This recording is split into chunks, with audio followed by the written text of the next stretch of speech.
Right, welcome back to special episode. మరి తెలంగాణ ముఖ్యమంత్రి గారు కేసీఆర్ మరి రాజ్యాంగం మీద చేసిన వ్యాఖ్యల మీద ఇంకా దుమారం లేస్తూనే ఉంది. అదేవిధంగా అంబేద్కరైట్స్ కానీ అదేవిధంగా మరి రాజ్యాంగాన్ని గౌరవించే ప్రతి పౌరుల్లో కూడా మరి కొన్ని రకాలైన భావజాలాలు బయటకు వస్తున్నాయి. అదేవిధంగా రాజ్యాంగాన్ని గురించి ఇంతవరకు ఎవరు కూడా కమెంట్ చేయలేదు. మరి ఒక రాష్ట్రానికి మరి ముఖ్యమంత్రిగా ఉండి మరి వారు మరి రాజ్యాంగాన్ని తిరగరాయాలి అని అనడం ఎంతవరకు సబబు అంటూ మనతో పాటు చర్చలో పాల్గొనేందుకు వచ్చారు కోనాల భీమరావు గారు. వీరు ఏఐటియుసి జాతీయ సమితి సభ్యులు. ముందుగా వారిని ఇన్వైట్ చేద్దాం. భీమరావు గారు నమస్తే, వెల్కమ్ టు ద షో అండి. రైట్, మరి వీరితో పాటుగా డాక్టర్ బూసి వెంకట్రావు గారు. వీరు విదేశం కన్వీనర్ విశాఖ నుంచి మన స్టూడియోలో సిద్ధంగా ఉన్నారు. డాక్టర్ బూసి వెంకట్రావు గారు నమస్తే, వెల్కమ్ టు ద షో అండి. నమస్తే అండి. రైట్ అండి, మరి సీఎం కేసీఆర్ గారు చేసిన వ్యాఖ్యల పట్ల మీ యొక్క స్పందన ఎలా ఉందండి? ముందుగా బూసి వెంకట్రావు గారు. ఇప్పుడు ఆయన ముఖ్యమంత్రి హోదాలో ఉన్నారు. ఏ రాజ్యాంగాన్ని ఆయన అవమానించారో, ఆయన ఏదో జీవితంలో సాధించగలిగింది అని చెప్పి చాలామంది చెప్తున్నారు. మనం కూడా అంగీకరించాలి. తెలంగాణ లెట్ us అనలైజ్ అండి. ఫస్ట్ అవమానించారంటారా, వ్యాఖ్యానించారంటారా, లేకపోతే మార్చాలని అన్నారంటారా? ఏమంటారు? క్లారిటీ.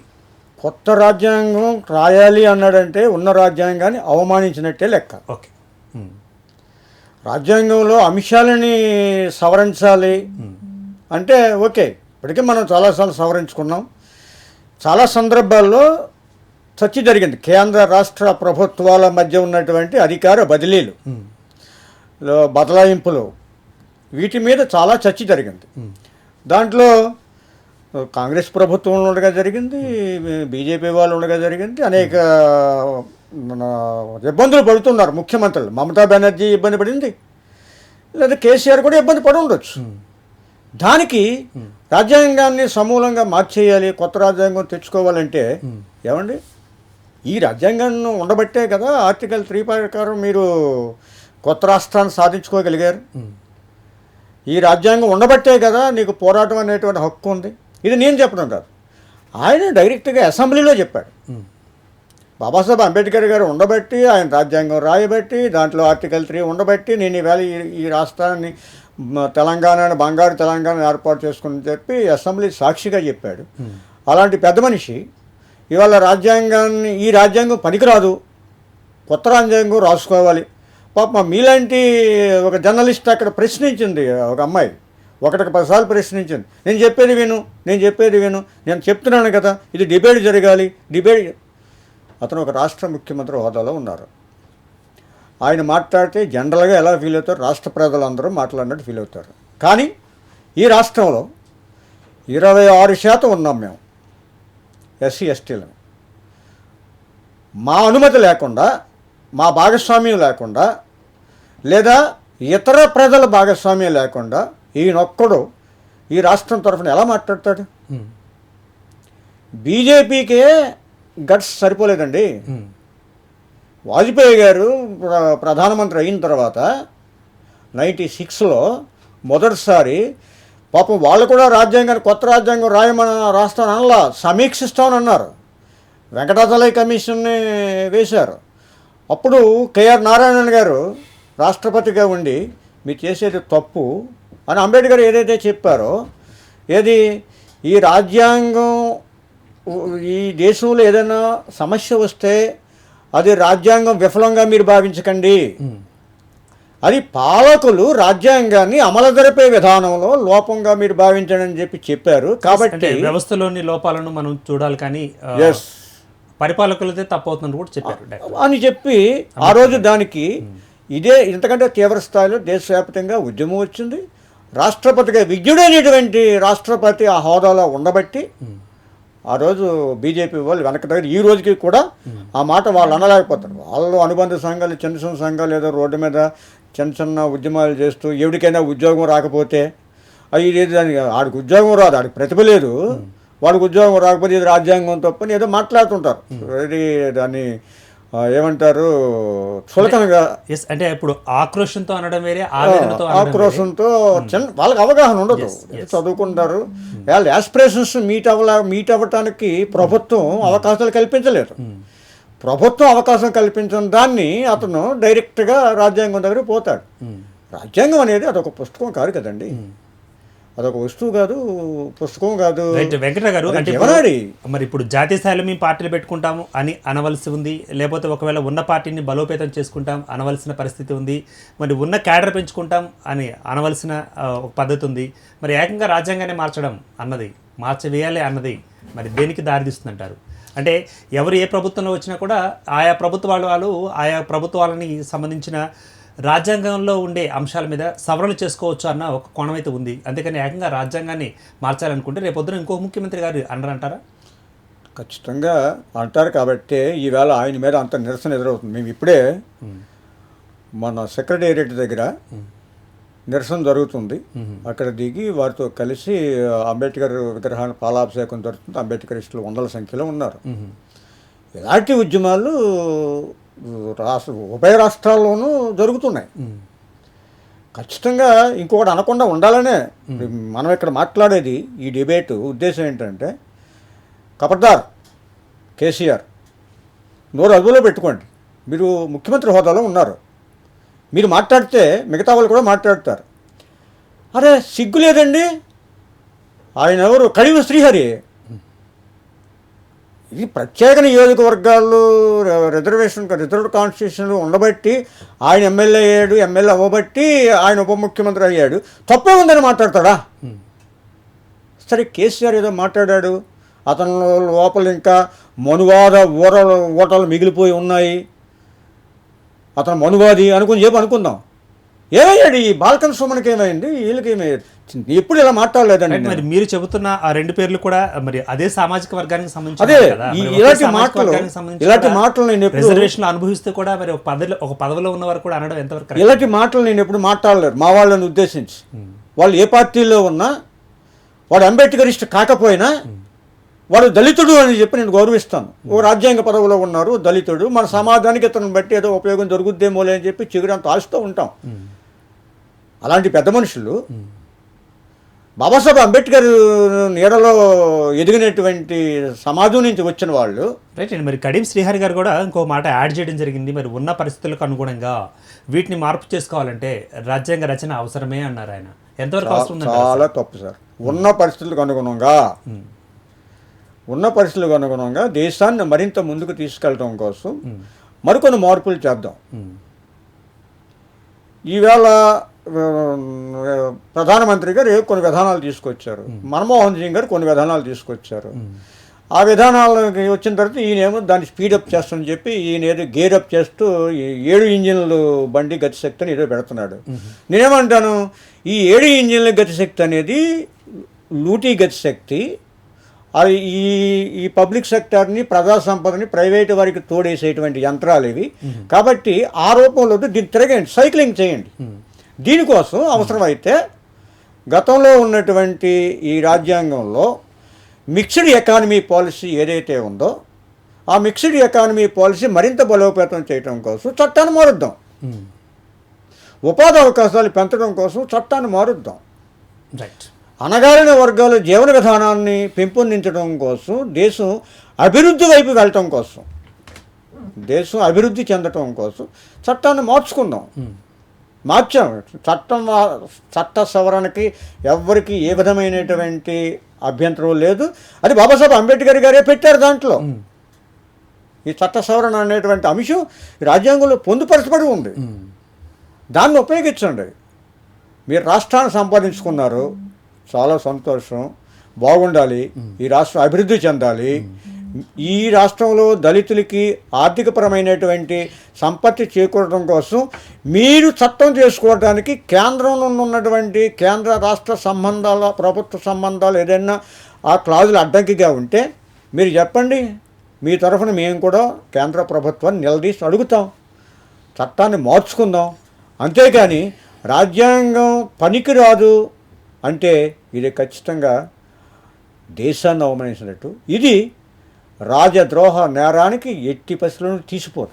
రైట్. ఓకే వెంకట్రావు గారు, ఎస్ భీమరావు గారు, మీరు స్పందించండి. మరి ఇప్పటికే భీమ్ దీక్ష అంటూ మరి చేపట్టింది బీజేపీ. మరి అటు తర్వాత జాతీయ కాంగ్రెస్ పార్టీ కూడా మరి ఈ యొక్క వ్యాఖ్యలు నిరసిస్తూ మరి వారి మీద నిరసనగా వ్యక్తం చేయడం జరిగింది. ఒక్కో పార్టీ ఒక్కో రకంగా అనడం జరుగుతుంది.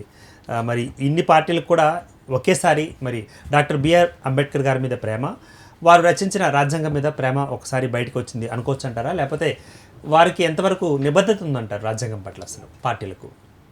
అసలు ఈ దేశంలో ఈ రాజ్యాంగాన్ని సమూలంగా మార్పు చేసి అవసరమైతే ఈ రాజ్యాంగాన్ని తీసేసి మనువాదాన్ని అమల్లోకి తీసుకురావాలనేటువంటి ఒక సిద్ధాంతంగా ఒక ఆశయంగా ఉన్నటువంటి పార్టీ బీజేపీ పార్టీ.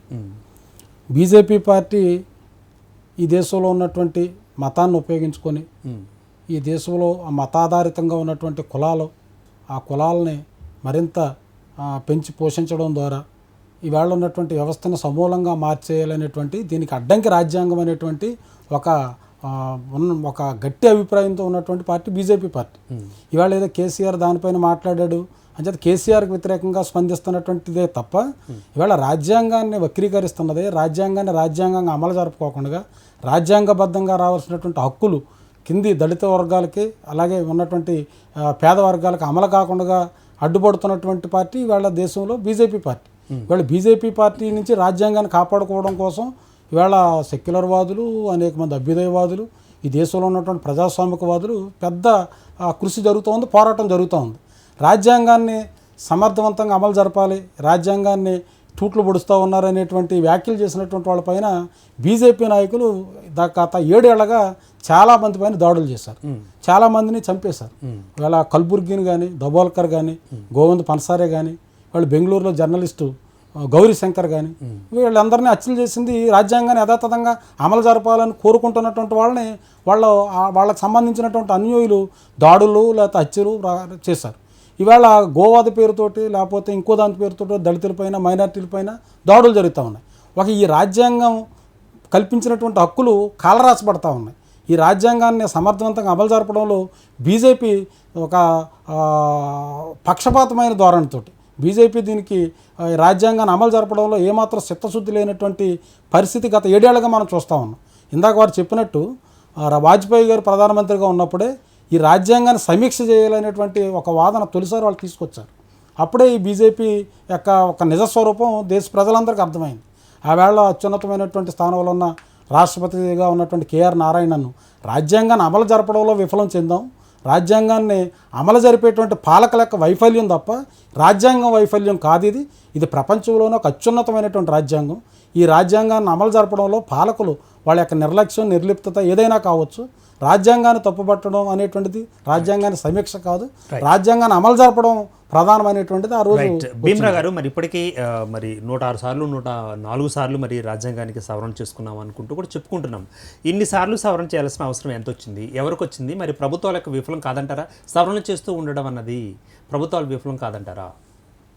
అంటే రాజ్యాంగంలో ఉన్నది ఉన్నట్లుగా ఒకవేళ అన్ని పార్టీలు, ఒకవేళ అన్ని ప్రభుత్వాలు అక్కడ మరి ఒకవేళ చేసి ఉంటే, చెప్పింది చేసి ఉంటే సవరణలకి ఇక అవకాశం లేదు కదా.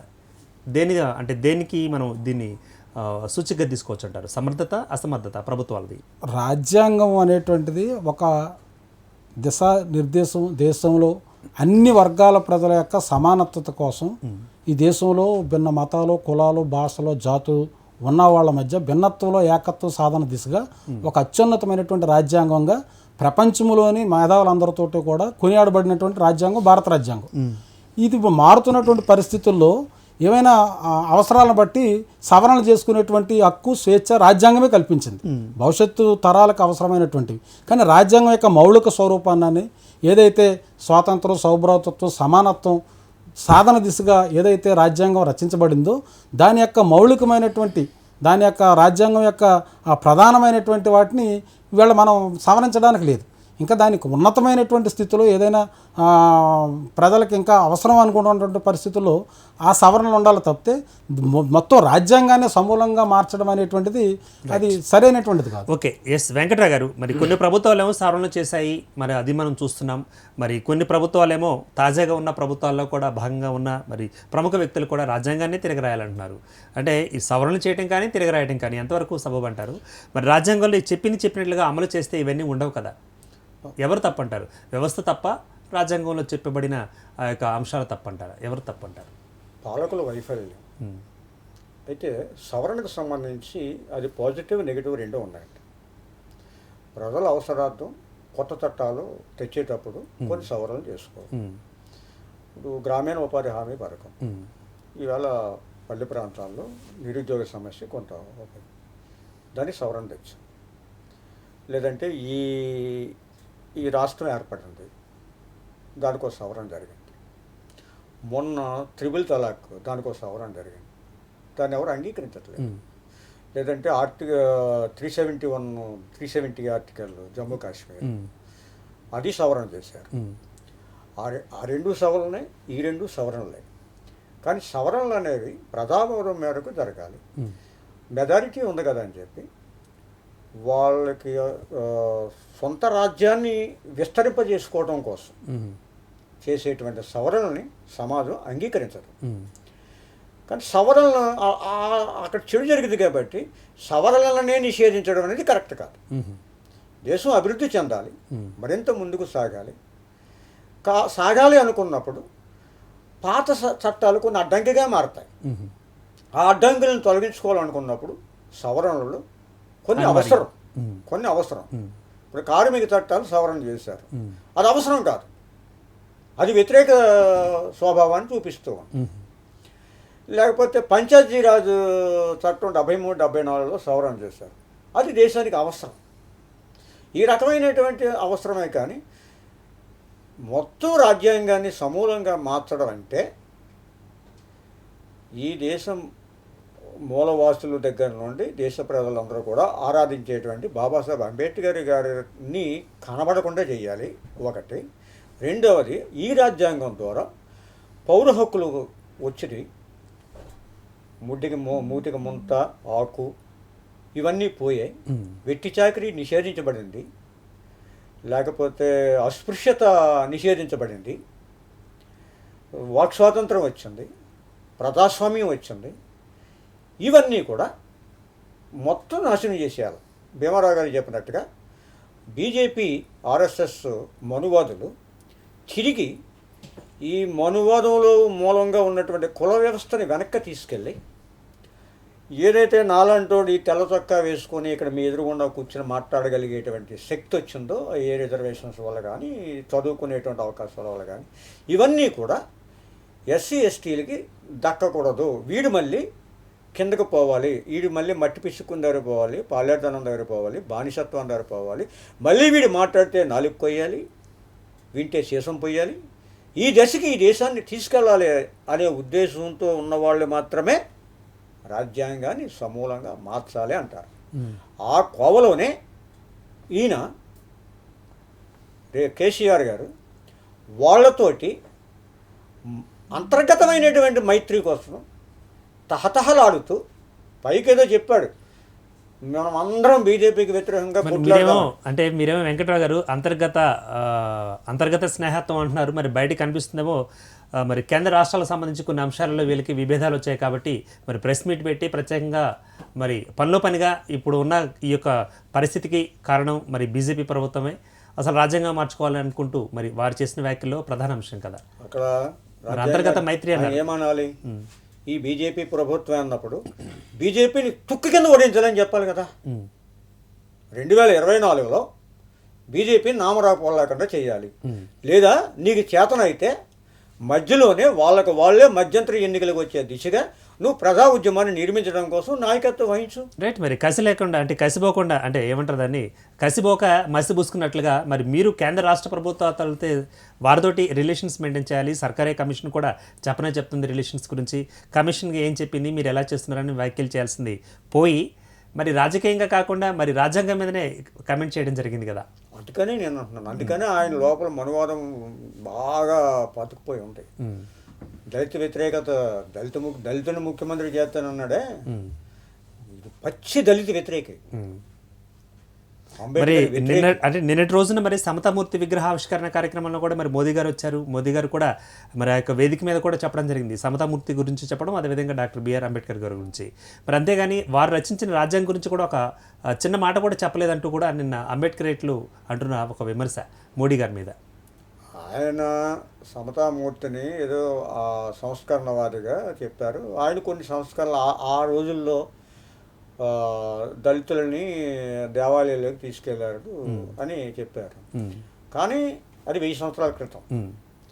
మరి 800 సంవత్సరాల క్రితం ఏం జరిగింది, 600 సంవత్సరాల క్రితం ఏం జరిగింది, మళ్ళీ మనుగొచ్చి ఏం చేశాడు, మళ్ళీ మమ్మల్ని వెనక్కి తీసుకెళ్ళాడు కదా. వీళ్ళు కోరుకునేది వీళ్ళ మూలం అదే కదా. అలాగే అంబేద్కర్ గారిని ఎక్కడ పోల్చాడు ఆయన? ఆయనతో సమతామూర్తి తాలూకా ఆ ఉద్దేశాలు ఆ సిద్ధాంతాలని ఆచరణగా అంబేద్కర్ ఆశించింది ఆ సమతామూర్తిని కాదండి. రైట్. మరి అంబేద్కర్ గారి పేరు బుద్ధుడిని ఆదర్శంగా తీసుకున్నాడు డాక్టర్ బాబాసాహెబ్ అంబేద్కర్. రైట్. మరి అంబేద్కర్ గారి యొక్క ప్రస్తావన చేసినప్పుడు మరి వారు రచించిన ఆ యొక్క గ్రంథం గురించి, రాజ్యాంగం గురించి మరి ఒక మాట కూడా అనలేకపోయారు మోడీ గారు అంటూ కూడా ట్వీట్ చేశారు. అందుకని నేను అన్నాను వైర్యమైత్రి అన్నానే, వీరికి కూడా ఉంది అది. ఓకే. కేసీఆర్ మాట్లాడాడు కదా మార్చాలని. నిజంగా ఈయనకి ఉంటుంటే అరే అటువంటి మహానుభావుడిని అనుకరించి ఈయన రాజ్యాంగం రాశాడు, ఆ రాజ్యాంగాన్ని మార్చమని కేసీఆర్ అన్నాడు, తప్పు అని చెప్పి అనాలి కదా. అనలేదు, తప్పు అని చెప్పి అనలేదు కదండి మోడీ గారు. ఆయన బొట్టులు ఏదో పెట్టుకున్నారు, ఏదో చేసుకున్నారు. అంబేద్కర్ గారిని ప్రస్తావించటం అనేది రాజకీయ ప్రస్తావన సార్. అది భావజాల ప్రస్తావన కాదు. రాజకీయంగా మేము ఈవేళ ఈ దేశంలో 25% ఉన్నామండి. వారిని ఎక్కాలన్నా దించాలన్నా ఈ 25% కూడా మేము పార్ట్నర్స్మే ఈ దేశంలో. మమ్మల్ని మాయ చేయడం కోసమో మభ్య పెట్టడం కోసమో రేపొద్దున ఉత్తరప్రదేశ్లో 21% ఉన్నాం. అక్కడ మాయావతిని మాయ చేసి మభ్యపెట్టి దళితుల ఓట్లు తెచ్చుకోవడం కోసం ఆయన అంబేద్కర్ మాటను ప్రస్తావించి ఉన్నారు తప్ప అంబేద్కర్ గారి మీద మోడీ గారికి ఏ మాత్రమూ కూడా లేదు. If you like this video, please like it, share it, and for more videos, please subscribe to our channel.